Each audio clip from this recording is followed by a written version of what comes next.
Hello friends, मैं हूं अर्पित और आप देख रहे हैं स्टडी विद अर्पित चैनल। तो इस वीडियो में आज हम लोग एक बहुत ही इंपॉर्टेंट टॉपिक पढ़ने वाले हैं, काइनेटिक एनर्जी।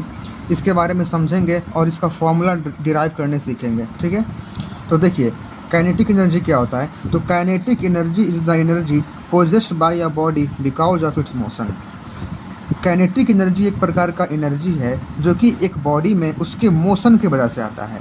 मोशन कहने का मतलब है गति।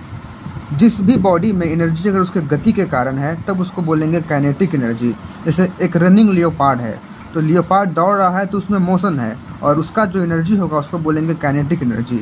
और ये एक स्केलर क्वांटिटी है, इसमें डायरेक्शन नहीं होता, सिर्फ इसका मैग्नीट्यूड होता है। ठीक है, तो अगर रेस्ट होगा यानी अगर बॉडी मूव नहीं कर रहा है तो कोई मोशन नहीं होगा, इसलिए उस वक्त उसका काइनेटिक एनर्जी भी क्या होगा, ज़ीरो होगा। तो बस आपको इतना ही याद रखना है। अब हम लोग इसका फॉर्मूला डिराइव करने के लिए सीखते हैं। ये हमने एक ब्लॉक रखा है, उसका मास m है। ठीक है, यहाँ पर आप लोग देख सकते हैं। और ये जो टेबल है ये एक फ्रिक्शनलेस टेबल है। तो हम लोग इस पे एक F फोर्स अप्लाई करेंगे हॉरिजॉन्टल दिशा में, जिससे ये ब्लॉक जो है वो मूव करेगा। तो मान लीजिए ये ब्लॉक मूव करके यहाँ पर पहुँच गया है और एक एक्सेलरेशन प्रोड्यूस होगा। तो जो एक्सेलरेशन होता है उसका फॉर्मूला होता है क्या चीज़, F/m, क्योंकि फोर्स क्या होता है, ma। तो यहाँ से हम लोग का एक्सेलरेशन आ जाएगा F/m। ठीक है, अब मान लेते हैं कि जो हमने फोर्स लगाया वो एक समय के लिए लगाया, जिससे ब्लॉक जो है वो एक डिस्टेंस ट्रैवल किया s।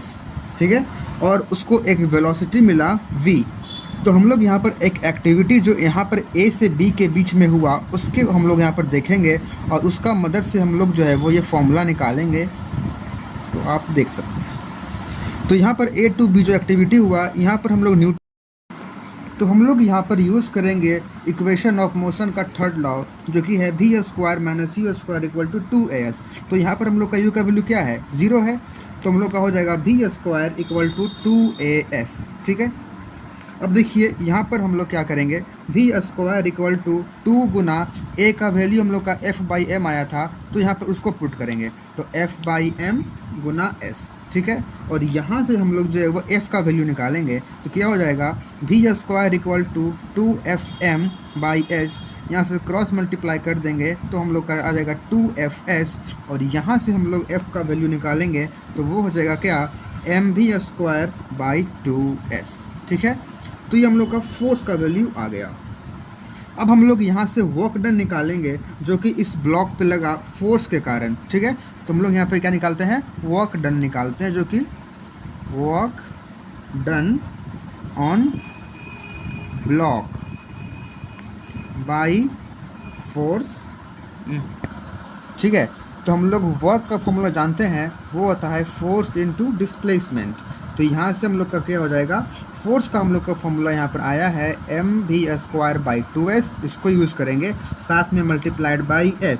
ठीक है, तो वर्क इक्वल टू क्या हो जाएगा, यहाँ पर से जो नीचे 2 है तो इसको हम लोग अलग से हाफ कर लेंगे। ठीक है, और s कट जाएगा तो हम लोग आ जाएगा हाफ mv²। यानी कि इस ब्लॉक पे जो वर्क डन निकला है उस फोर्स की वजह से, f के वजह पे, वो है हाफ mv²।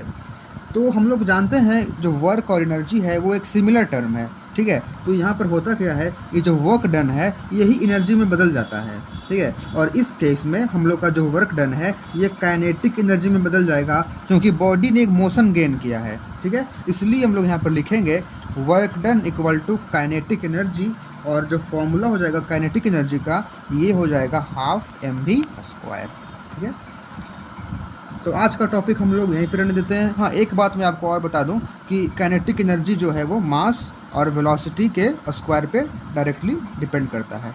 वीडियो अच्छा लगा हो तो लाइक करें। Thank you.